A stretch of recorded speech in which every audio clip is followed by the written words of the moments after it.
I may not get there with you, but I want you to know tonight that we as a people will get to the promised land. You may shoot me with your words. You may cut me with your eyes. You may kill me with your hatefulness. But still, like life, I'll rise. I refuse to accept the view that mankind is so tragically bound to the starless midnight of racism and war that the bright daybreak of peace and brotherhood can never become a reality. We declare our right on this earth to be a man, to be a human being, to be respected as a human being, to be given the rights of a human being in this society, on this earth, in this day, which we intend to bring into existence by any means necessary. Soul has no color, no shape, no form. You have the power to change perception, to inspire and empower, and to show people how to embrace their complications and see the flaws and the true beauty and strength that's inside all of us. That's right. I have wrestled with an alligator. I done tussled with a whale. I done handcuffed lightning, throw thunder in jail. Only last week, I murdered a rock, injured a stone, hospitalized a brick. I'm so mean, I make medicine sick. Change will not come if we wait for some other person or if we wait for some other time. We are the ones we've been waiting for. For those who marched, and for those who prayed, and for those who sang and bled, and for those who believed, and for those who died, I stand as 10,000 to the 10th power.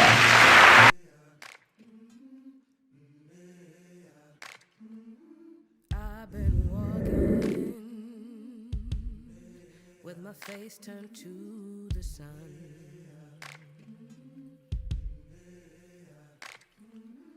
Weight on my shoulder. Learn Black history. It's important to remember our Black history so we know where we came from and what we've been through.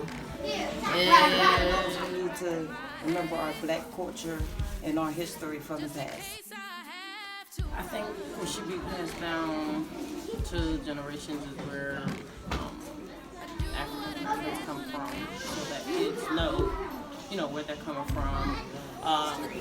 It is important to remember Black history so that we don't forget where we came from, so we can pass down our history to the generation that's coming up after. What is this? I think that something that's important that should be passed down should be the knowledge of different famous African Americans, to let the generation coming up know that they too can be great and can do great things and could make history. All right, so it's important to remember Black history because it's important to reflect on everybody that came before us and their contributions to not only Black people in America, but just to the world in general. All the great inventors, discoverers, political figures, social activists, all those people, sports figures like Kobe Bryant, R.I.P.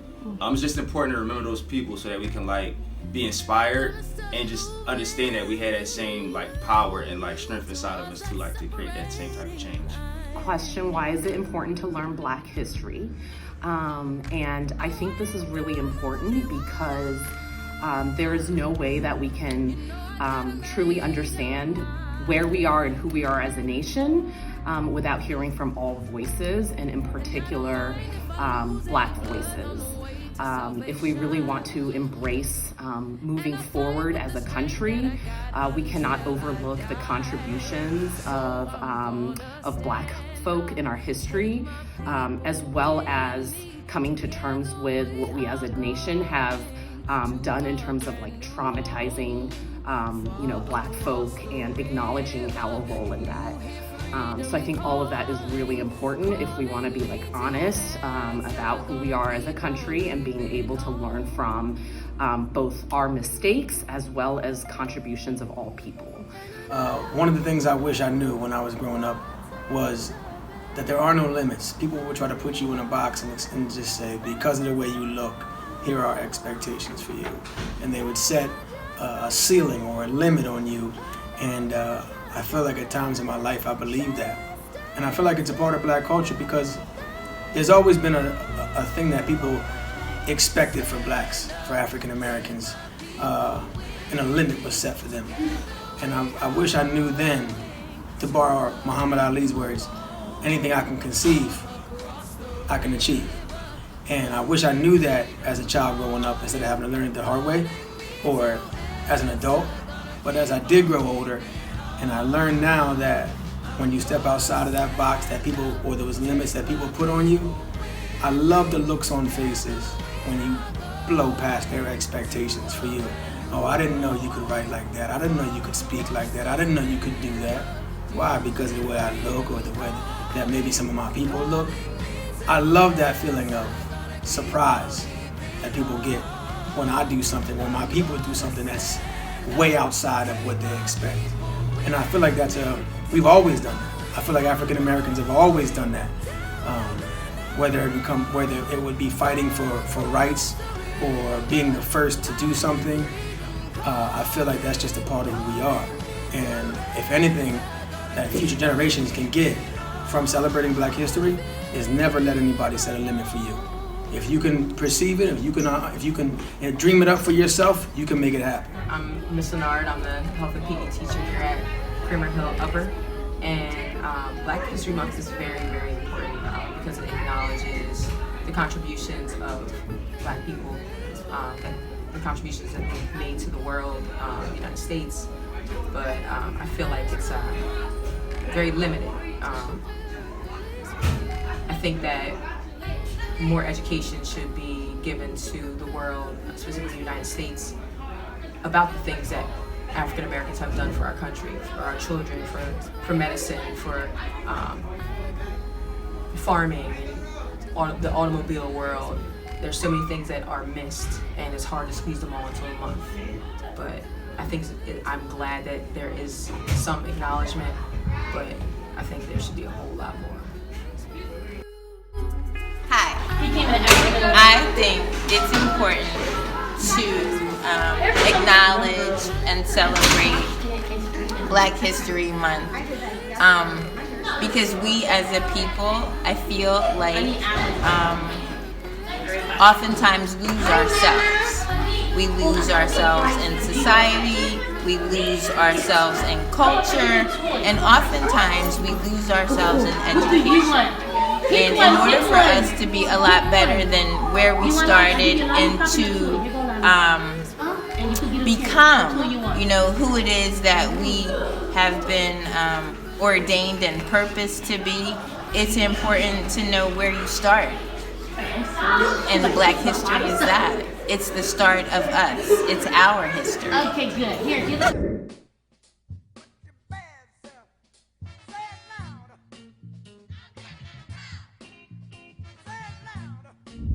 I am Brian McIntosh, and I am unapologetic for being athletic. My name is Diane Brunson, and I'm unapologetic for being me and being Black. I'm Jaden Steele, and I'm unapologetic for being Black and being awesome and being who I am. I am Quincy Turner, and I'm unapologetic for being Black and being proud of my skin color. All right, I'm Alexander Brockington, and I'm unapologetic for who I am and what I stand by in life.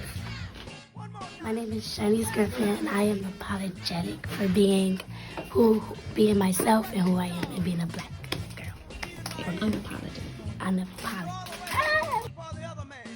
My name is Amaya Ray, and I am unapologetic for being me and not caring who I am and not caring what other people think and for not relying on anyone.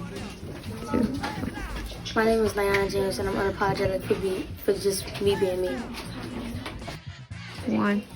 My name is Monet Benjamin, and I'm unapologetic for being able to dream, being able to imagine, and just doing what I want.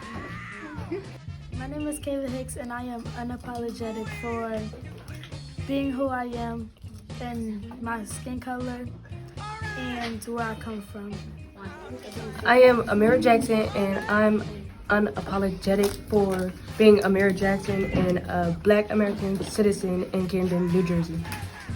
My name is Diamond Atkins, and I'm unapologetic for being who I developed into today and identifying myself as black. My name is Gianni Steele, and I am unapologetic for speaking up and being myself and voicing my opinion on stuff I feel strongly about.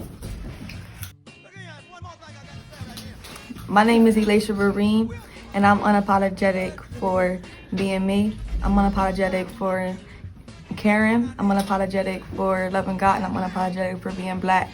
I feel like being black is such a huge flex, and like you can, some people like that's just like me made so much history, and I'm actually happy that I am black. We don't have to copy anybody else's culture. We are the culture. Apologetically black because even though throughout the centuries African Americans have been pushed down, we still managed to thrive and push through. And we managed to conquer all types of avenues of the world. Social media, millionaires, it doesn't matter. We're gonna make it work.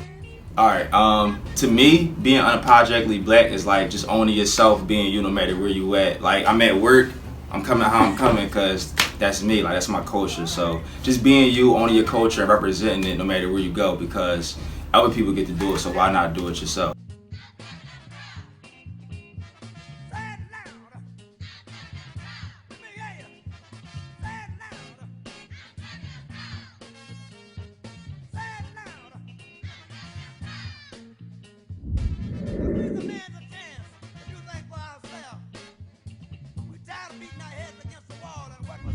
Don't let anyone cloud your mind or slow you down. Don't let anyone hold you back. Be honored and proud of who you are. And never, I do mean never, give your black back.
I'm sorry, I'm gonna leave you. Farewell, oh farewell. Nice. And who's your person? Okay, and why is he important? Because he invented light bulbs and telephones. Light bulbs and what? And the telephone? But who do we usually told invented the light bulb and the telephone? Who do they usually say? Anybody in here know? Why someone know with an N? Is it Alexander Graham Bell? Yeah, they usually say that it's Alexander Graham Bell. Yeah. So actually it was Louis Latimer and another black man, and what he did is he stole their patents and then offered them jobs to come work for him. Choba? And why is she important? She's important because she's the person that created to fix the out there, and if it breaks, then the sun is gonna take over the earth and it's gonna. So she created something to help the atmosphere, the outer layer that protects us from the sun. My name is Dr. Patricia Babb, and the name of my cereal is Fruity Eyes. My person is important because she invented a laser throw for the eyes of people, so it could be a better way for them to see. The Jordan, bound for the promised land. I'm sorry, I'm gonna leave you.